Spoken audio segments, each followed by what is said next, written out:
वो मौसम जिसमें बादल दिल खोल कर बरसते हैं।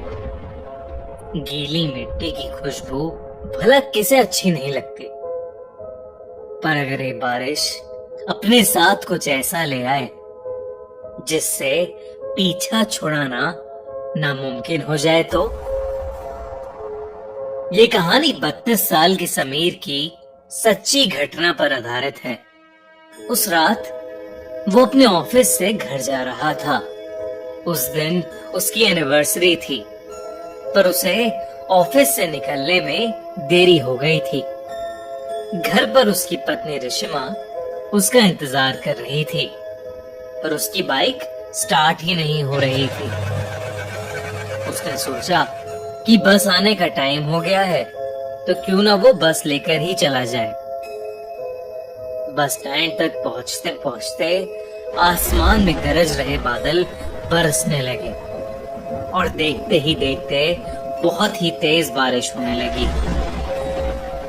समीर अपना सूटकेस अपने सर पर रखकर बस का इंतजार करने लगा। समीर के कपड़े बुरी तरह भीग रहे थे कि तभी उसके ऊपर बारिश की बूंदें गिरना बंद हो गईं। समीर ने अपने साइड में देखा तो एक आदमी अपनी छतरी के आधे हिस्से से समीर को भीगने से बचा रहा था। समीर को ये देखकर बहुत अच्छा लगा और वो उस आदमी को देखकर मुस्कुराने लगा। उस आदमी ने हाथों में ग्लव्स, आंखों पर एक काला चश्मा और सर पर एक काली हैट पहनी हुई थी। इसीलिए समीर को वो आदमी दिखने में थोड़ा अजीब लग रहा था। तभी वो आदमी समीर को देखकर कहने लगा, ये दुनिया कितनी अजीब है ना। कहीं बारिश है तो कहीं सूखा, कहीं जिंदगी है तो कहीं मौत। समीर के पास इस बात का कोई जवाब नहीं था। उसने बस मुस्कुराकर अपना सर हिला दिया। उसी समय समीर का फोन बज पड़ा। उसने पॉकेट से जैसे ही फोन निकाला, उसका फोन उसके हाथ से स्लिप होकर जमीन पर गिर गया। समीर जैसे ही जमीन से फोन उठाने के लिए झुका, उसे कुछ ऐसा दिखा जिससे उसकी रूह ही कांप गई। उसके साथ में खड़े आदमी की टांगे ही नहीं थी और ना ही उस आदमी के जूते के अंदर पैर थे। मानो वो आदमी हवा में झूल रहा था। समीर के चेहरे का रंग बदलने लगा, पर उसने चुपचाप अपना फोन उठाया और उसके पैरों के बारे में सोचने लगा। समीर ने उस आदमी से दूर जाने का सोचा, लेकिन जैसे ही उसने अपनी नजरें घुमाई तो उसे दिखा कि अब पूरा बस स्टैंड खाली था। आसपास किसी ऑटो का भी नामो निशान नहीं था। वहां पर अब समीर और उस आदमी के अलावा और कोई भी नहीं था। समीर की हालत अब खराब हो रही थी। देखते ही देखते बारिश और तेज होने लगी। उस तूफान के बीच उस बस स्टैंड पर वो ही दोनों खड़े थे। समीर को बारिश की वजह से अब कुछ ढंग से दिखाई भी नहीं दे रहा था। उसे कोई बस भी आती हुई दिखाई नहीं दे रही थी। समीर ने अपनी वाइफ रिशिमा को मैसेज किया और उसे अपनी सिचुएशन बताते हुए जल्दी से आने के लिए कहा। ये मैसेज लिखते ही समीर को उस आदमी की आवाज आई, रिशिमा को यहाँ बुलाना ठीक नहीं होगा समीर। ये सुनते ही समीर के पैरों तले जमीन खिसक गई। वो उस छतरी के नीचे से निकलकर रोड की दूसरी तरफ भागने लगा। बिना पीछे मुड़े समीर तब तक भागता रहा जब तक उसे वो आदमी दिखना बंद नहीं हो गया। भागते भागते समीर बहुत ज्यादा थक गया था। समीर रोड के साइड पर लगे एक बेंच पर बैठ गया। उसने अपनी तेज चल रही सांसों को नॉर्मल किया, पर तभी एकदम से उसके सर पर पड़ रही बरसात फिर से बंद हो गई। समीर ने सहमी नजर से अपने साइड में देखा तो उसकी साइड में फिर वही आदमी छतरी लिए बैठा था।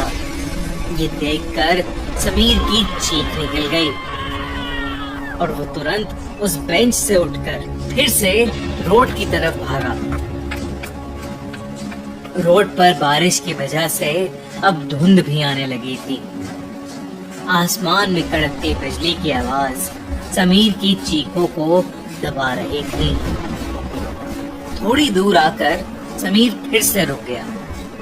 वो बार बार पीछे मुड़कर देख रहा था। हाफते हाफते जब उसने सामने देखा तो बहुत जोर से बिजली कड़की और उस बिजली की चमकती रोशनी में उसे वही आदमी रोड के बीचों बीच खड़ा दिखाई दिया। इस बार सिर्फ उसका आधा शरीर हवा में तैर रहा था। वो समीर को देखकर मुस्कुराया और उसने अपना चश्मा उतार दिया। उस आदमी की आंखें पूरी तरह से काली पड़ी थी और उसमें से खून बह रहा था। तभी समीर को पीछे से एक बस के हॉर्न की आवाज आई। समीर ने पीछे मुड़कर देखा तो पीछे से एक बस आ रही थी। अचानक ही बहुत सारे लोगों की भीड़ भी उस बस की तरफ आने लगी। समीर को अपनी जान बचाने का और कोई रास्ता नहीं दिख रहा था। वो दौड़कर उस बस के पास पहुंचा। जैसे ही वो बस उस स्टैंड पर आई, सभी लोग धक्का मुक्की करके उस बस में घुसने की कोशिश करने लगे। उसी धक्का मुक्की में समीर उस भीड़ के बीच गिर गया। उसके पूरे शरीर पर लोगों के पैर लग रहे थे और समीर कुछ भी नहीं कर पा रहा था।